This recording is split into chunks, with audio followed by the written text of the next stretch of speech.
এই মাটিতে এক অনন্য ইতিহাস রচিত হয়েছে। রিয়া ও রাখি, এই দুই সাহসী তরুণীদের উদ্দেশ্যে আমি আজ আমার অন্তরের অন্তঃস্থল থেকে শুভেচ্ছা শুভকামনা জানাই।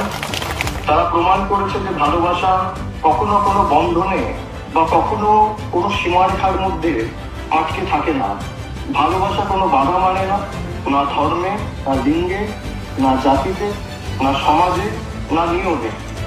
এবং গ্রামবাসীকে প্রত্যেককে যারা তাদের এই বন্ধনে আবদ্ধ করতে উৎসাহিত করেছে তাদের আমি বিশেষ করে ধন্যবাদ জানাই। আমি এই দুজন কন্যাকে আন্তরিক অভিনন্দন জানাই। তাদের সাহস, তাদের প্রতি শ্রদ্ধা, নিষ্ঠা ও ভালোবাসা আমাদের সকলের কাছে আগামী কয়েক প্রজন্মের কাছে দৃষ্টান্ত হয়ে থাকবে।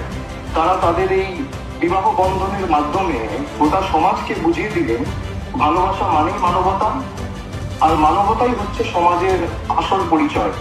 এটি কেবল দুটি মানুষের বিবাহ বা বিয়ে নয়, এটি আমাদের গ্রামের গর্ব, কুলতলির গর্ব, দক্ষিণ চব্বিশ পরগনার গর্ব, বাংলার গর্ব এবং দেশের গর্ব।